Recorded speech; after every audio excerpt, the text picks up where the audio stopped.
राधे कृष्णा। कोजागिरी पूर्णिमा व्रत कथा। शरद पूर्णिमा का हिंदू धर्म में बहुत खास महत्व होता है। इस दिन विधि विधान से व्रत रखा जाता है और माँ लक्ष्मी की पूजा होती है। शरद पूर्णिमा पर देवी लक्ष्मी का प्राकट्य हुआ था और इस दिन माँ लक्ष्मी धरती पर भ्रमण करती हैं। ऐसे में शरद पूर्णिमा के दिन व्रत रखने और माँ लक्ष्मी जी विष्णु जी की पूजा करने के साथ साथ देवी के प्रादुर्भाव की कथा का पाठ भी अवश्य करना चाहिए।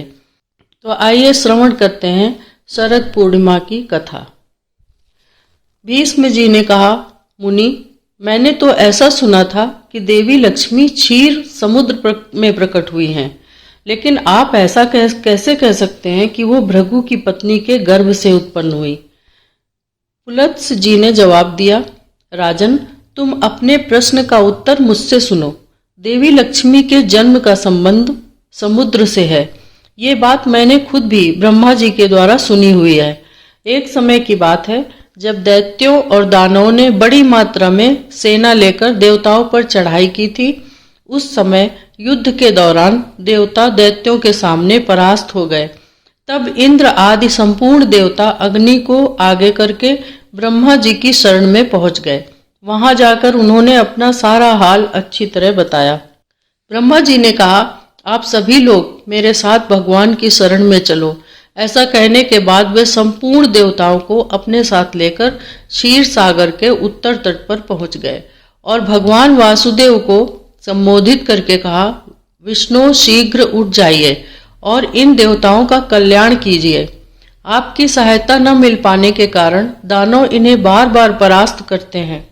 ऐसा कहने पर कमल के समान नेत्र वाले भगवान अंतर्यामी पुरुषोत्तम ने देवताओं के शरीर को अपूर्व अवस्था में देखकर कहा, देवगण, मैं तुम्हारे तेज की वृद्धि करूंगा। मैं जो उपाय बताता हूं उसे आप लोग जरूर कीजिए। दैत्यों के साथ मिलकर समस्त प्रकार की औषधियां लेकर आइए और उन्हें क्षीर सागर में डाल दीजिए। फिर मंदराचल को मथानी और वासुकी नाग को रस्सी बनाकर समुद्र का मंथन करते हुए उससे अमृत निकालना शुरू कर दीजिए। इससे मैं आप लोगों की सहायता करूंगा। समुद्र का मंथन करने पर जो अमृत बाहर आएगा उसका पान करने के पश्चात तुम लोग बलवान और अमर हो जाओगे। देवादिदेव भगवान की बात सुनने के बाद संपूर्ण देवता दैत्यों के साथ संधि करके अमृत निकालने के यत्न में लग गए। देव, दानव और दैत्य सब मिलकर हर प्रकार की औषधियां लेकर आ गए और उन्हें क्षीर सागर में डालकर मंदराचल को मथानी एवं वासुकी नाग को रस्सी बनाकर बड़े ही वेग से मंथन करने लगे। भगवान विष्णु की प्रेरणा से सभी देवता एक साथ रहकर वासुकी की पूंछ की ओर पहुंचे और दैत्यों को उन्होंने वासुकी के सिर की ओर भेज दिया।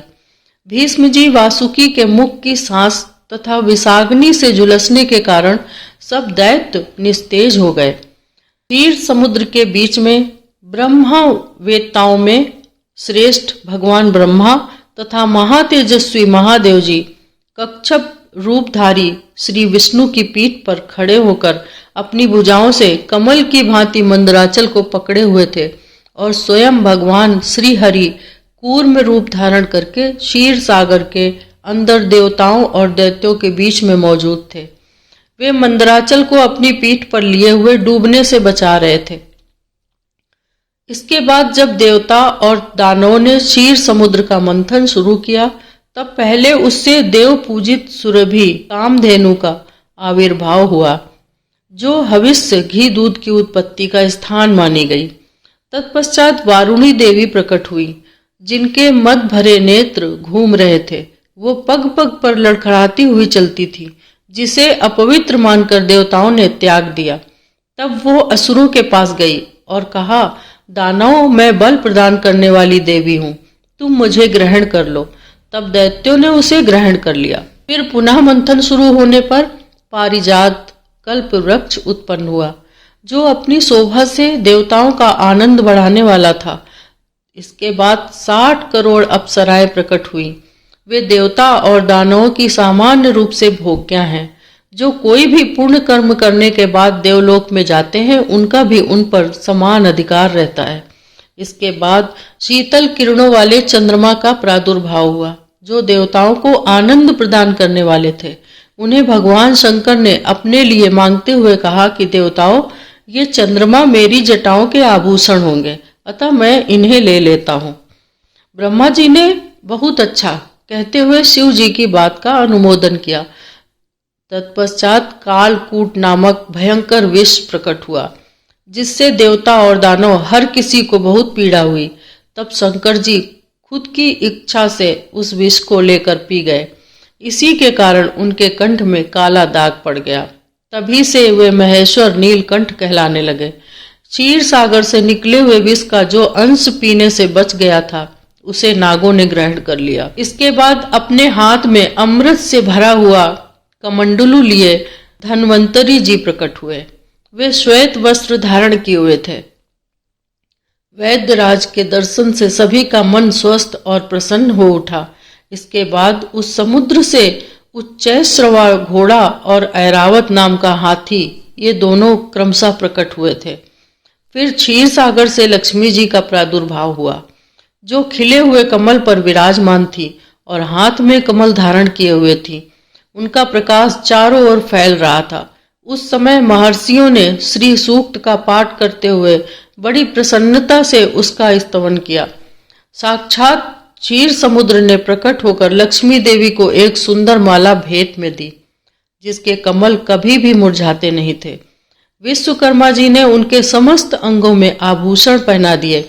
स्नान के पश्चात दिव्य माला और दिव्य वस्त्र धारण करके जब देवी सभी प्रकार के आभूषणों से विभूषित हुई, तब इंद्र आदि देवता और विद्याधर आदि ने भी उन्हें प्राप्त करने की इच्छा जताई। ब्रह्मा जी ने भगवान विष्णु से कहा, वासुदेव, मेरे द्वारा दी हुई इन देवी लक्ष्मी को आप ही ग्रहण करें। देवताओं और दानवों को मैंने मना कर दिया है, वे इन्हें पाने की इच्छा नहीं रखेंगे। आपने जो स्थिरता पूर्वक इस समुद्र मंथन के कार्य को संपन्न किया है, इससे मैं बहुत संतुष्ट हूँ। ऐसा कहकर ब्रह्मा जी लक्ष्मी देवी से बोले, देवी, तुम भगवान केशव के पास चली जाओ। मेरे दिए हुए पति को पाकर अनंत वर्षों तक आनंद का उपभोग करो। ब्रह्मा जी के ऐसा कहने के बाद लक्ष्मी जी समस्त देवताओं को के देखते देखते श्री हरि के वक्ष स्थल में चली गई और भगवान से बोली, देव, आप कभी मेरा परित्याग न करें। संपूर्ण जगत के प्रियतम, मैं सदा आपके आदेश का पालन करती हुई आपके वक्ष स्थल में निवास करूंगी। ऐसा कहकर लक्ष्मी देवी ने कृपा पूर्ण दृष्टि से देवताओं की तरफ देखा, इससे उन्हें बड़ी प्रसन्नता हुई। वहीं लक्ष्मी से परित्यक्त होने पर दैत्यों को बड़ा उद्वेग हुआ। उन्होंने झपट कर धन्वंतरी के हाथ से अमृत का पात्र ले लिया। तब विष्णु जी ने माया से एक सुंदर स्त्री का रूप धारण करके दैत्यों को लुभाया और उनके निकट जाकर बोले, ये अमृत का कमंडलू मुझे दे दो। उस त्रिभुवन सुंदरी रूपवती स्त्री को देखकर दैत्यों का चित्त काम के वशीभूत हो गया। ऐसे में उन्होंने चुपचाप वो अमृत उस सुंदरी के हाथ में पकड़ा दिया और स्वयं उसका मुंह देखने लगे। दानवों से अमृत लेकर भगवान ने देवताओं को दे दिया और इंद्र आदि देवता तत्काल उस अमृत को पी गए। ये देख दैत्यगण अलग अलग प्रकार के अस्त्र शस्त्र और तलवारें हाथ में लेकर देवताओं पर टूट पड़े, लेकिन सभी देवता अमृत पीकर बलवान हो चुके थे। उन्होंने दैत्य सेना को परास्त कर दिया। देवताओं की मार पड़ने के बाद दैत्यों ने भागकर चारों दिशाओं की शरण ले ली और कितने ही पाताल में घुस गए। तब संपूर्ण देवता आनंद मग्न होकर शंख, चक्र और गदा धारण करने वाले भगवान विष्णु को प्रणाम करके स्वर्गलोक में पहुंच गए। तभी से सूर्य देव की प्रभा स्वच्छ हो गई और वे अपने मार्ग से चलने लगे। भगवान अग्निदेव भी मनोहर दीप्ति से युक्त हो प्रज्वलित होने लगे और सब प्राणियों का मन धर्म में संलग्न रहने लगा। भगवान विष्णु से सुरक्षित होने के बाद समस्त त्रिलोकी श्री संपन्न हो गई। उस समय समस्त लोकों को धारण करने वाले ब्रह्मा जी देवताओं से बोले, देवगण, मैंने तुम्हारी रक्षा के लिए भगवान विष्णु को तथा देवताओं के स्वामी उमापति महादेव को नियत किया है। वे दोनों तुम्हारे योग क्षेम का निर्वाह करेंगे। तुम सदैव उनकी उपासना करते रहो, क्योंकि वे तुम्हारा कल्याण करने वाले हैं। उपासना करने से ये दोनों महानुभाव हमेशा तुम्हारे क्षेम के साधक और वरदायक होंगे। ऐसा कहकर भगवान ब्रह्मा जी अपने धाम को चले गए। उनके जाने के पश्चात इंद्र ने देवलोक की राह ले ली। तत्पश्चात श्री हरि और शिव जी भी अपने अपने धाम वैकुंठ एवं कैलाश में जा पहुंचे। इसके बाद देवराज इंद्र तीनों लोकों की रक्षा करने लगे। महाभाग इस प्रकार लक्ष्मी जी क्षीर सागर से प्रकट हुई थी। विष्णु पत्नीम च माम देवीम माधवीम माधव प्रियाम लक्ष्मीम प्रिय सखीम देवीम नमाम्यच्युत वल्लभाम।